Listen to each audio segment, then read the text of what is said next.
Chosen one, stop, just for a moment. I need to speak directly to the part of you that is tired. Not tired from work, not tired from the ordinary rhythm of a busy week. I mean the deeper exhaustion, the kind that settles in on a Saturday evening when the apartment goes quiet, when the phone stops lighting up, when the sound of the city fades behind the window glass, and you find yourself sitting on the edge of the couch, not crying, not angry, just still, with a quiet ache in your chest that you would struggle to explain to anyone. Because how do you describe it without sounding desperate? How do you tell someone that you are not broken today? Not exactly. You are not falling apart. You are simply waiting. And you are no longer sure you are doing it right. You are not sure there is a right way. Maybe you have done everything they told you to do. Maybe you have said the prayers. Specific, detailed, faith-filled prayers. Prayers you wrote in journals at midnight when the silence became too loud. Maybe you have made the lists, the honest, vulnerable lists of what you believe God is preparing, what you need, what you are ready to give, what you are ready to become. Maybe you have done the inner work. You sat in the counselor's chair and revisited the places that were broken. You forgave the people who did not deserve to be forgiven. You built yourself back up from the architecture of old wounds. You became, in many ways, the person you needed to be. And still, the other chair at the dinner table is empty. The other side of the bed has never been claimed. No one has chosen to stay. And into that silence, that honest, holy, aching silence, the enemy has been speaking. Not loudly.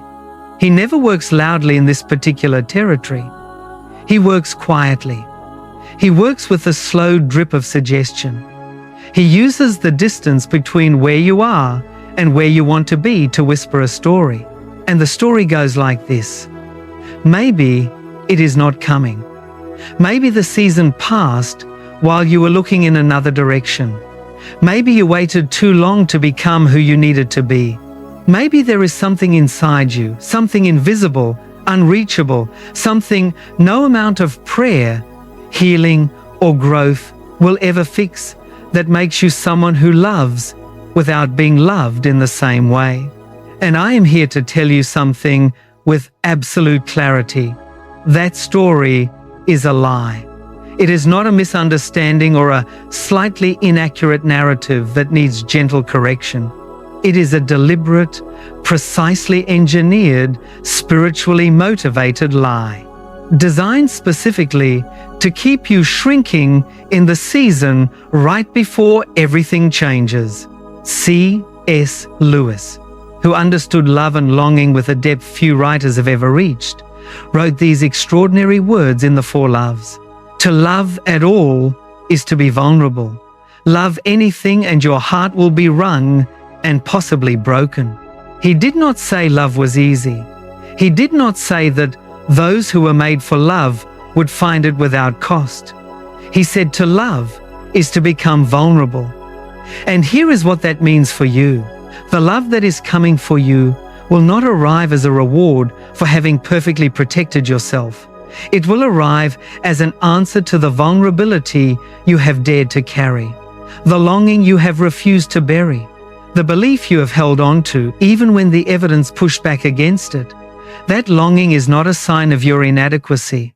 That longing is the spiritual signal of something real that is already in motion. Proverbs 18:22 says, "He who finds a wife finds a good thing and obtains favor from the Lord." Notice the verb, finds, not stumbles upon by accident, not wins by luck, finds. Finding implies direction. Finding implies that there is a destination already known to the one doing the leading. Finding implies that what you are searching for already exists, already breathes, already moves through a world that is smaller than you think. And God, who holds the entire map of your future from eternity, has already identified it. He has already seen the moment. He has already placed the threads in motion. He has already been working in two separate lives, perhaps in two separate cities, and certainly in two separate seasons of trial and growth, guiding both of you toward the same point. Let me ask you something that I want you to sit with. Can you remember the last time you were with someone who had just fallen in love? The specific change in their face, the way their eyes settled differently, the way they talk slower, more carefully, as if every word now carries more weight. The way they describe the accidental moments that led to finding each other. How they almost did not go to that event. How they almost let the message go unanswered. How they almost stayed home that night. And as you listened, something in you whispered, how close we came to missing this. What you were witnessing in that moment was not luck. You were watching the precision of divine orchestration. You were seeing what it looks like when two timelines that had been moving through completely separate seasons of grief and growth and becoming finally arrive at the same coordinates at the exact same moment. That is not coincidence. That is authorship. That is what God does in the realm of love. And He is doing it for you right now. At this exact moment, as you are listening, something is moving in the unseen realm. Someone is being prepared. Someone is being walked through their own season of breaking and healing and becoming. Someone is being reshaped by trials you will one day understand the necessity of, and they are getting closer, not in a way you can measure with a calendar, but in a way God is orchestrating with a precision no human system of timing could ever replicate. The waiting is not evidence that you have been forgotten. The waiting is preparation. It is not only your preparation. Both of you are being prepared simultaneously, in separate places, while moving toward the same divine appointment. There is something almost unbearable about this truth when you receive it fully. Two stories. Two separate seasons of pain, faith, and endurance. Two lives shaped by different fires, moving toward a single moment. A moment that will not feel like the beginning of something new. It will feel like recognition, like a door opening into a room you have somehow always known, like a homecoming to a place you have never been. If the truth of this is landing somewhere real inside you right now, if something in your spirit is stirring that has been quiet for too long, go to the comments right now and write these words. My story is not finished. Write it. Not for the likes, not for any human audience. Write it as a declaration into the spiritual realm, as a refusal to let the enemy's narrative be the final word. My story is not finished. Next, we are going to look at exactly what the enemy has been doing in the silence of your waiting, and why the intensity of his campaign against your hope is one of the clearest signs that something powerful is on its way. Stay with me. We have only just begun. The fact that you stayed, the fact that you did not close the video after the first 2 minutes, the fact that something in you leaned in instead of pulling back, that is not a small thing.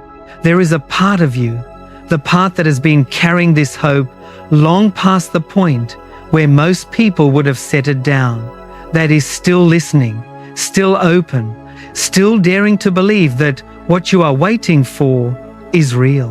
And I want to speak directly to that part of you now, because the enemy knows it is there.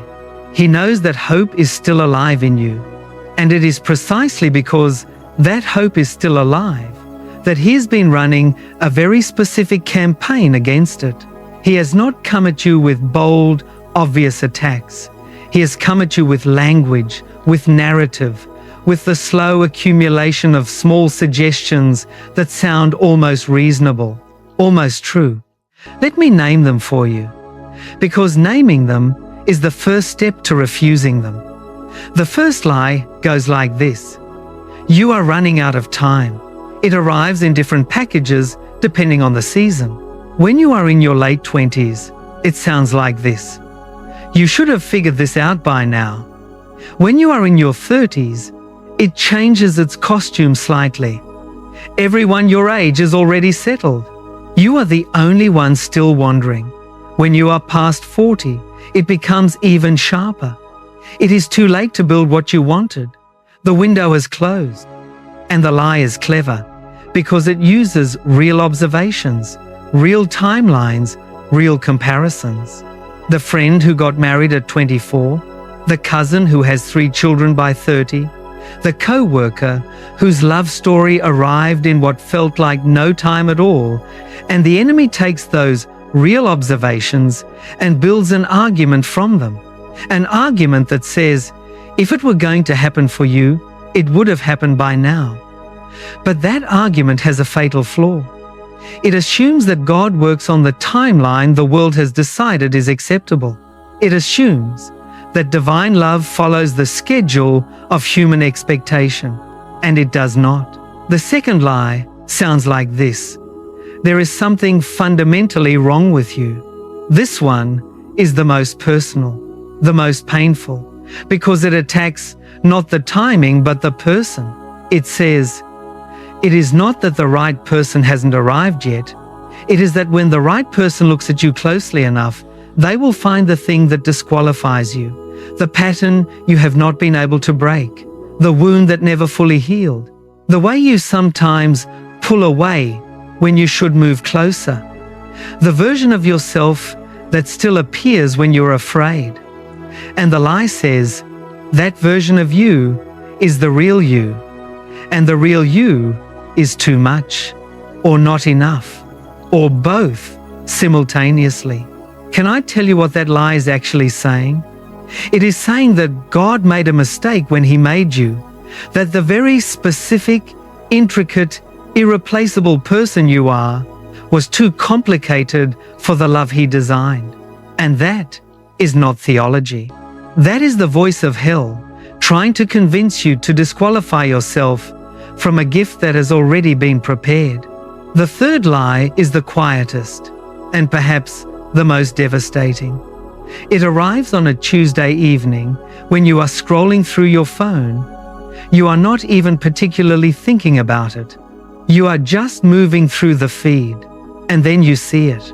Another engagement announcement, the ring, the caption, the glow on her face, and something shifts inside you. Not into jealousy exactly, into something closer to grief, because you are genuinely happy for them. But that happiness sits on top of something heavier, and that heavier thing whispers, everyone seems to be finding theirs, except you. Maybe you are the exception. Maybe God's abundance is for everyone but you. Maybe you are the person who is meant to watch others receive the very thing you have been praying for. That is the third lie, and it is the one the enemy deploys most often in the silence, because it does not attack your worthiness directly, it attacks your place in the story. It says, the story is real, just not for you. C.S. Lewis, in the Screw Tape Letters, his brilliant and chilling exploration of demonic strategy, wrote these words: the safest road to hell is the gradual one, the gentle slope, soft underfoot, without sudden turnings, without milestones, without signposts. Read that again. The safest road to hell is the gradual one. The enemy does not need to destroy your hope in a single moment. He only needs to erode it gradually, with enough small suggestions repeated over enough seasons, until the hope that once burned brightly has been reduced to a quiet, nearly invisible ember, and you no longer notice the moment it finally goes out. That is his strategy. And naming it breaks the strategy. Here is what I need you to understand about the intensity of the campaign that has been running against your hope. The enemy does not mobilize significant resources against targets that do not matter. He does not invest in sustained, long-term discouragement campaigns against people who are not a threat. The fact that the whisper has been relentless, and that the lies have been so specific, personal, and surgically aimed at the exact place where your faith lives, is not evidence that you are losing. It is evidence that something worth opposing is coming. Ecclesiastes 3:11 says, "He has made everything beautiful in its time." Everything. Not most things, not the easy things, not the things that required no waiting.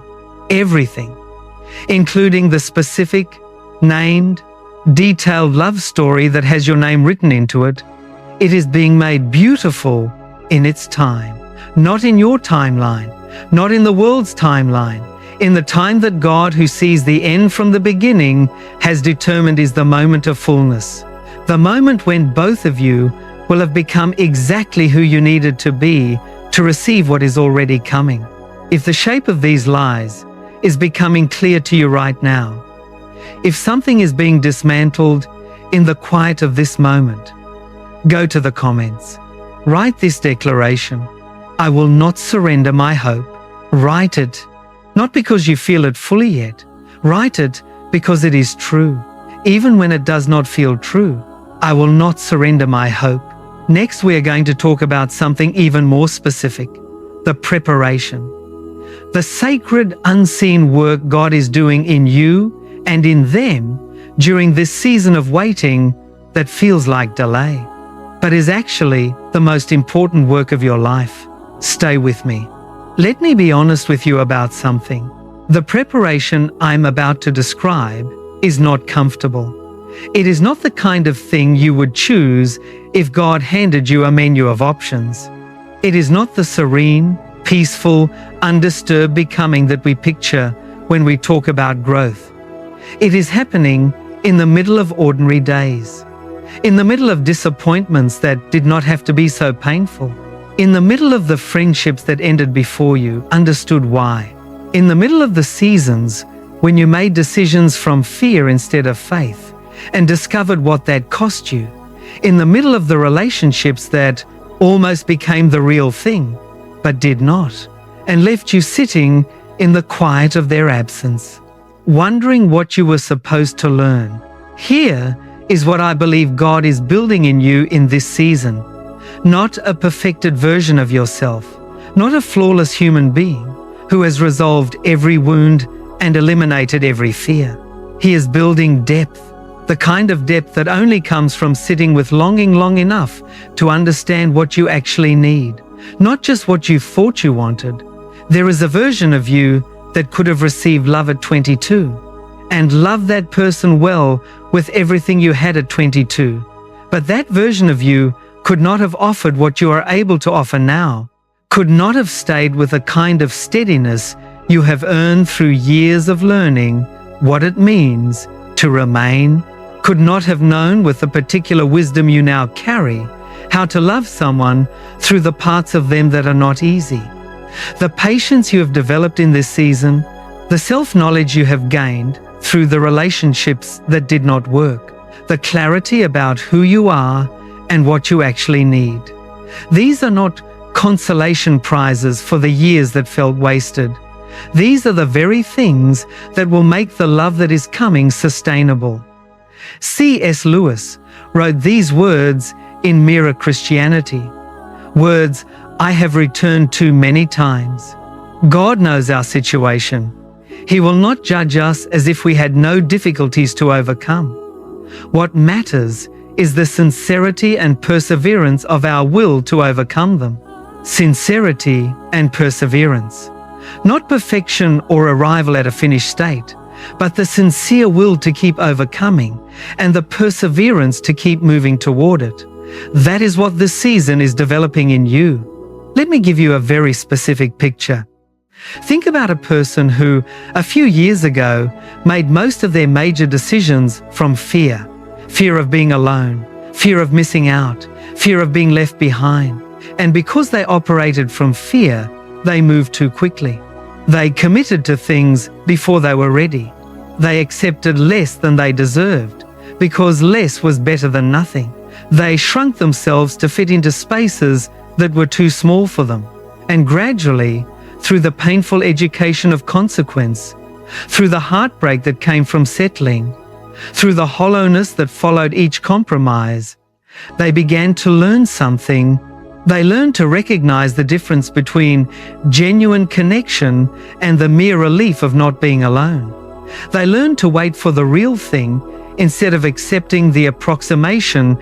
They learned that they were capable of being alone without being destroyed by it. And that particular hard-won, costly learning changed everything about how they would eventually love someone. I am describing you, not a version of you defined by a weakness you should be ashamed of, but a person being shaped by a process that is making you ready. Because here is what I want you to see. The love that is coming for you is not coming to someone who has it all figured out. It is coming to someone who has been refined, someone who has learned to stay, someone who has discovered what they are actually made of. And now let me tell you something about them. The person whose path is moving toward yours, they are in a season of preparation too. They do not know your name yet. They do not know that every trial they have walked through, every closed door, every disappointment, every season of unexplained loneliness has been preparing them to meet you with the exact character you need them to have. They are being worked on, quietly and persistently, in a life you cannot currently see. But God sees both of you at the same time, from the same eternal vantage point, and He is not confused about the timing. He is not searching for a solution to a problem He did not anticipate. He has been moving both of you through your separate trials, through your separate becoming, toward the same appointed place.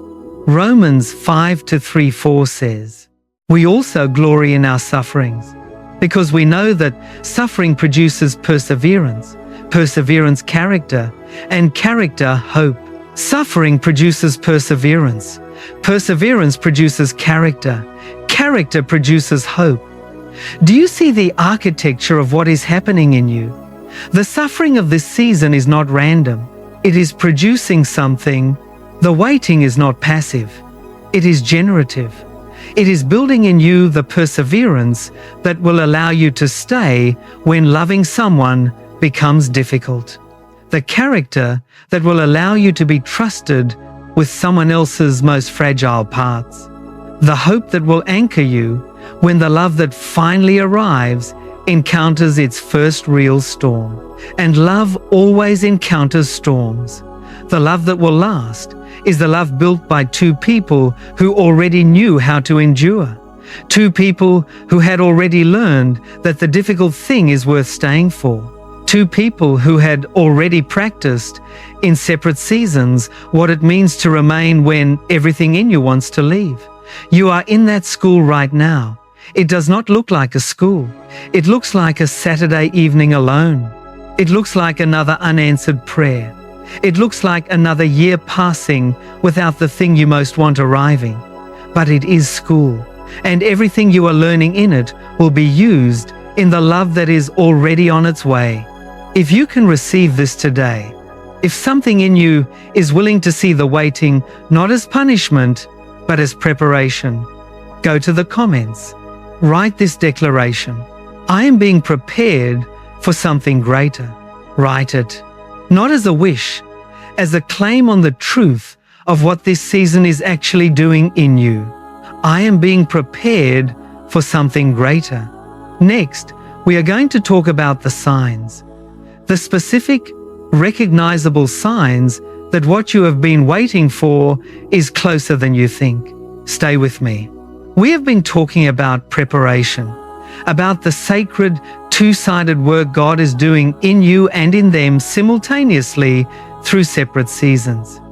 And I want to stay with that for a moment longer, because I know what the enemy does with that truth. He takes it and twists it just slightly, just enough to make it feel like more waiting without direction, more endurance without a horizon. He says, fine, preparation. But when does it end? How do you know when you are prepared enough? How do you know when the moment is close?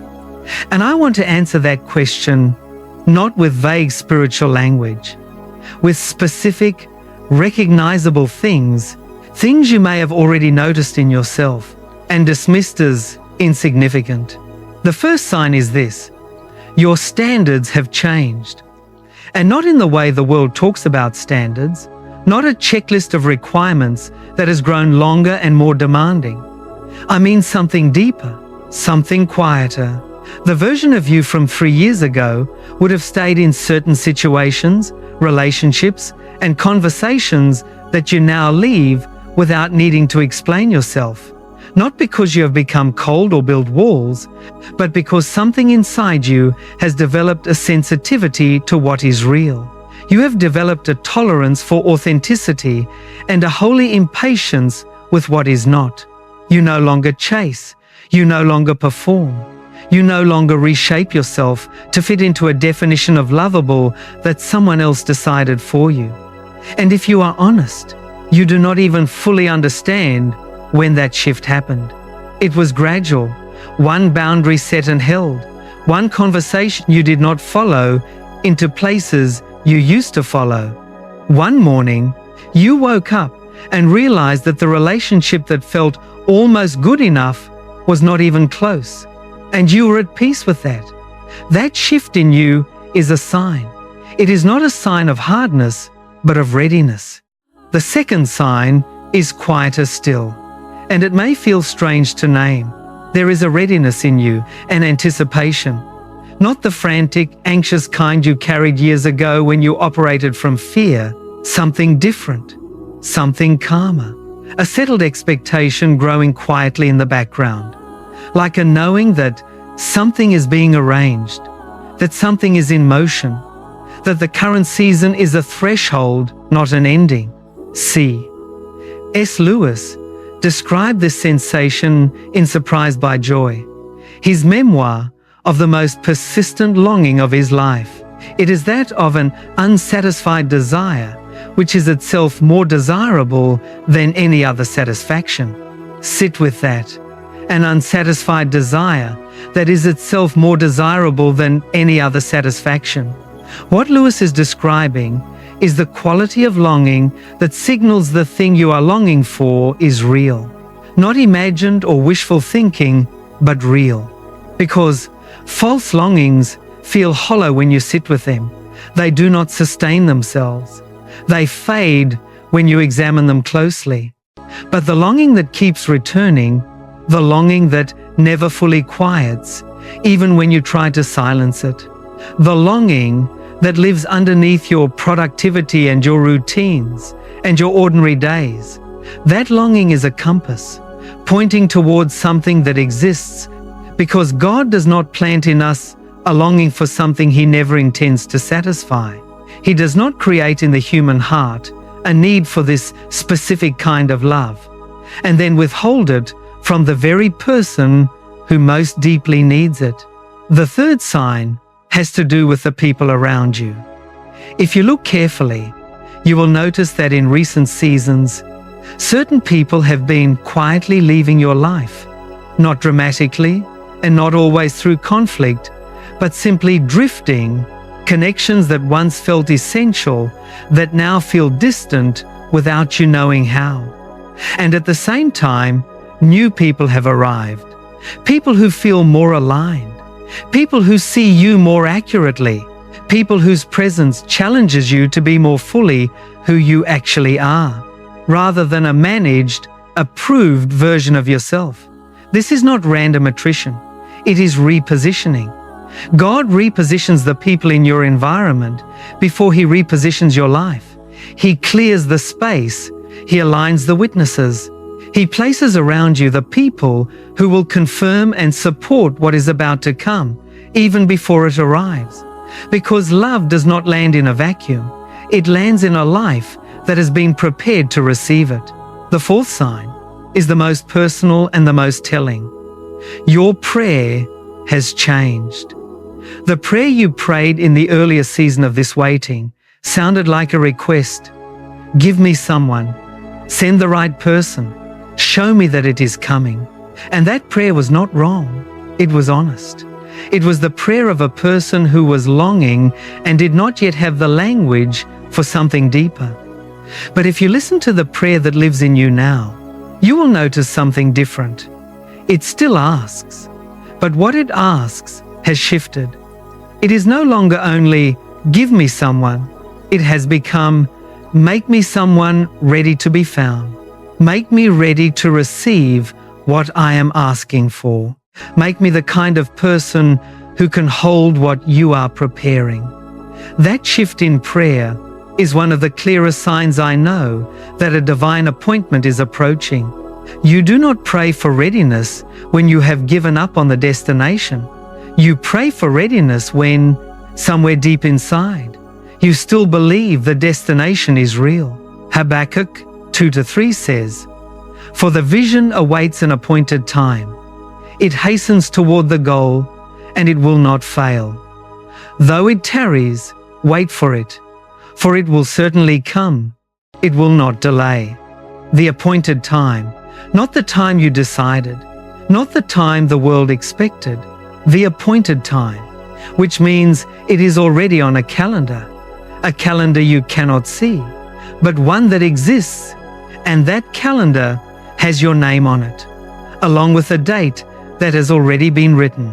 That is not spiritual wishful thinking.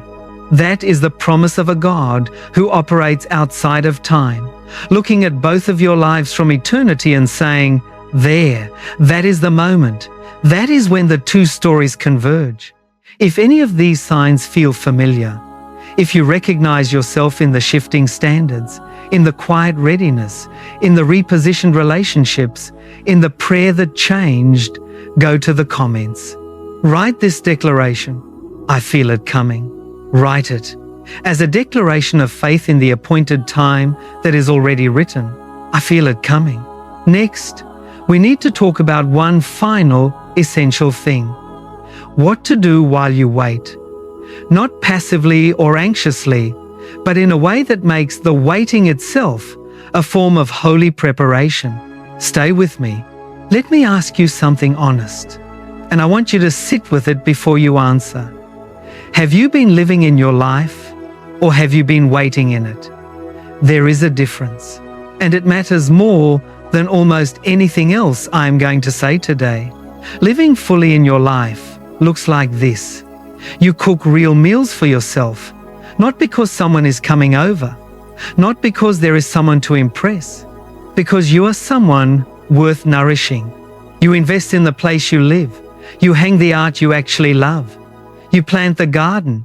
You buy the good sheets. You make the space around you beautiful, not because you are preparing a stage set for the person who is coming, but because you are a person who deserves a beautiful life right now, today, in this season.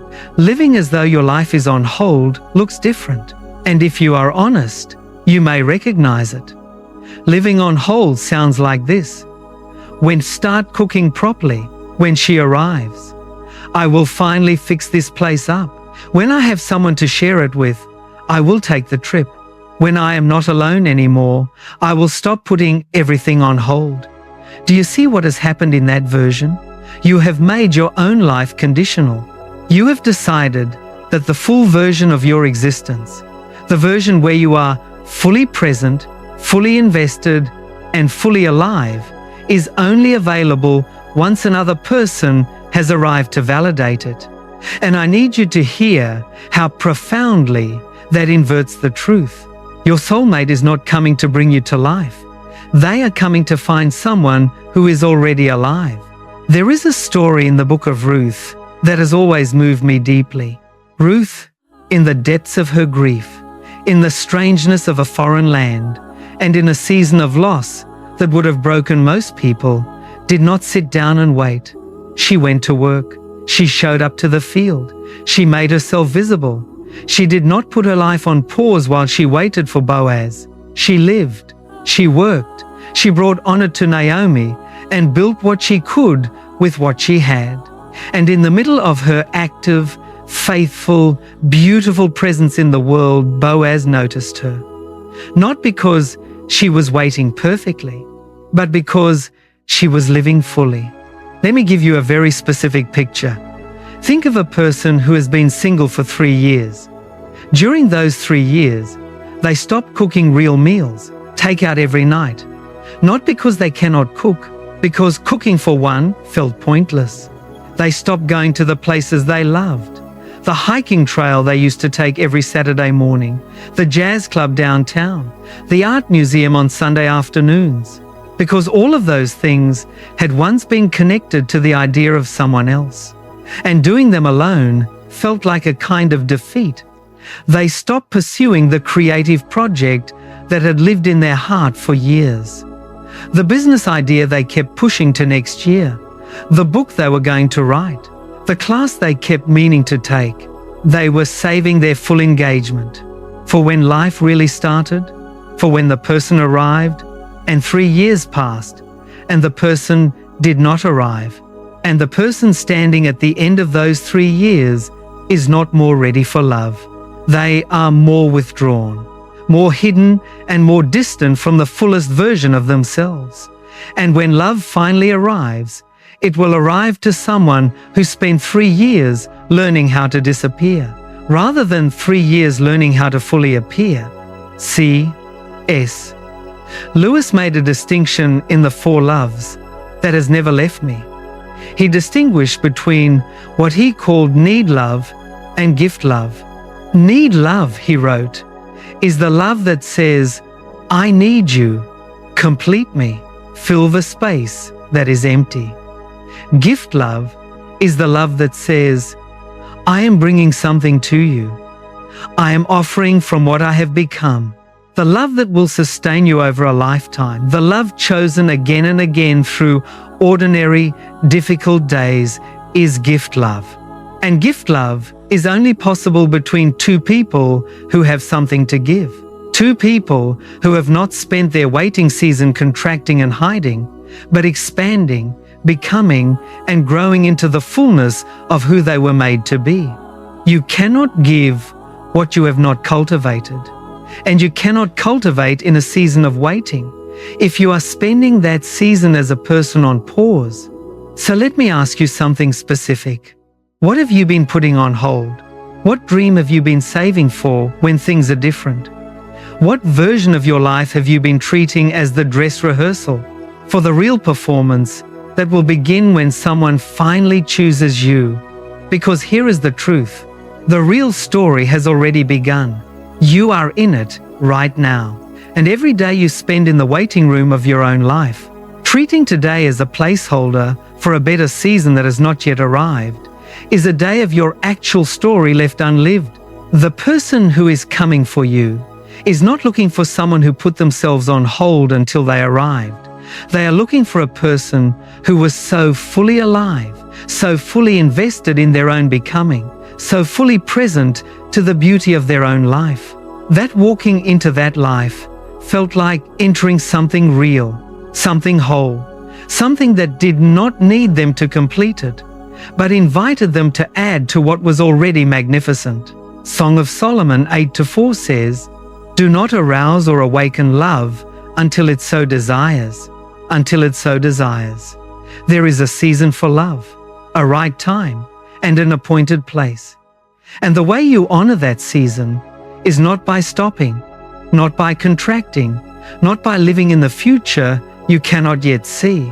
It is by becoming so fully present to the life you have now, that when love finally arrives at the right door, it finds the most alive version of you on the other side. Not someone who has been holding their breath, but someone who has been breathing deeply, living beautifully, growing steadily, and becoming day by day. The person that the love you are waiting for has also been waiting for. If something in you is ready to stop putting yourself on hold, if you are willing to claim the life you have right now as fully and completely yours, go to the comments, write this: I choose to bloom where I am planted.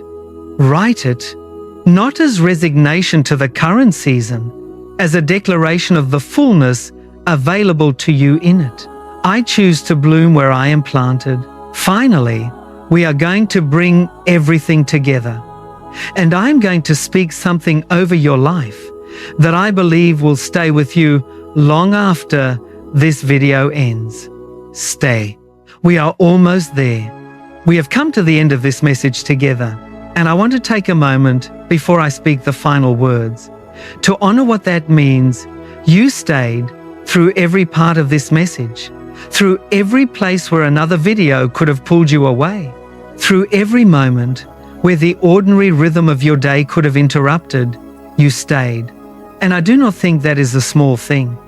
I think it is one of the signs we discussed earlier. The sign of a person whose hope is still alive. The sign of a person who is still listening, still believing that the word that changes things might arrive in a message they almost scrolled past. So let me honor that by being as fully present with you in these final minutes as I know how to be. We have covered a great deal of territory together. We named the exhaustion of waiting, the specific Saturday evening, kind of tired. That settles in the chest like a stone. We exposed the 3 lies that the enemy has been whispering into that tired space. The lie of too late. The lie of something fundamentally wrong with you. The lie that says, the story is real, just not for you. We talked about the preparation, the sacred 2-sided transformation happening in you and in them simultaneously through separate lives, moving toward the same appointed moment. We named the 4 signs, the shifted standards, the quiet readiness, the repositioned relationships, the prayer that changed from give me someone to make me someone ready to be found. And we talked about what it means to wait well, to live fully in the season you are in, to stop treating today as a dress rehearsal and start claiming it as the real thing. Now, I want to bring all of it to one place and speak something over you. C.S. Lewis wrote something that has stayed with me as perhaps the most quietly radical thing he ever said about love. Love anything, and your heart will be wrung and possibly broken. If you want to make sure of keeping it intact, you must give it to no one. The only place outside heaven where you can be perfectly safe from all the dangers of love is hell. He is saying, the vulnerability of love is not the cost of love. It is the evidence of love. The fact that you still long after everything, after all the seasons, after all the disappointments, after all the mornings when you woke up and the other side of the bed was still empty. The fact that you still believe is not weakness. It is the most courageous thing about you. And I want to honor it with a declaration, not a vague spiritual sentiment, but a specific, named, detailed declaration spoken over your life by someone who believes it. Genesis 2:18 says, "The Lord God said, it is not good for man to be alone." Not good. God himself looked at the human person in solitude and said, "This is not the full picture. Something is missing, and I am going to provide it."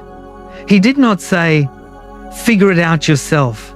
He did not say, "Maybe someday if you earn it." He said, "It is not good," and he moved to address it. That was not a statement made for Adam alone. It was a statement about the nature of every human being, about the fact that we were created for connection, for partnership, for the specific, irreplaceable love of one person choosing another, across time, circumstance, and the unpredictable geography of 2 separate lives. And God, who said it is not good and then moved to provide, has not changed his mind about you. So let me speak this over you now. I declare over your life today that the love you have been waiting for is real. It is not a fantasy. It is not wishful thinking dressed in spiritual language. It is a real person living a real life, in a real place, being prepared for a real moment, a moment that has your name on it. I declare that every day of this waiting season, every morning you chose to get up and try again, every prayer that felt like it disappeared into silence, every act of faithfulness in the invisible places of your ordinary life was seen, recorded, credited, and is being woven into the fabric of something that is coming. I declare that the enemy's campaign against your hope ends here, today, in this moment. You are taking back the narrative. The story is not finished. The window has not closed. The season has not passed. What God has written over your life cannot be edited by the lies of the enemy, cannot be erased by the silence of the waiting, cannot be cancelled by the years that passed without the arrival you were expecting. I declare that something is shifting in the spiritual realm right now. Even as you listen, a door that has been sealed is being opened. A connection that has been delayed is moving forward. A person who is somewhere in the world right now, who does not yet know your name, the specific shape of your laugh, or the particular way your eyes change when you talk about something you love, is being guided step by step and season by season toward the place where your two lives are meant to meet. Do not stop believing. Do not quiet the longing. Do not trade the real thing for the relief of settling. Because what is coming for you is worth the full weight of this weight. It is worth every Saturday evening alone, every prayer prayed into the quiet, every choice to stay soft instead of becoming hard, every decision to remain open instead of closing down. The God who said, "It is not good for you to be alone," is still moving on your behalf. He does not delay without purpose. He does not forget the names He has written. He does not leave unfinished the love stories He has authored. One final time, go to the comments. Write this as the seal over everything you have received today. I receive it now, Amen. Not as a wish or a hope, but as a receipt. A declaration that you have received, in faith, what God has already prepared. I receive it now, Amen. Chosen one. Your soulmate is on their way, and so are you. Stop waiting the old way. Start living the new way. Fully alive, fully present, and fully expectant. The appointed time has been written, and it is coming.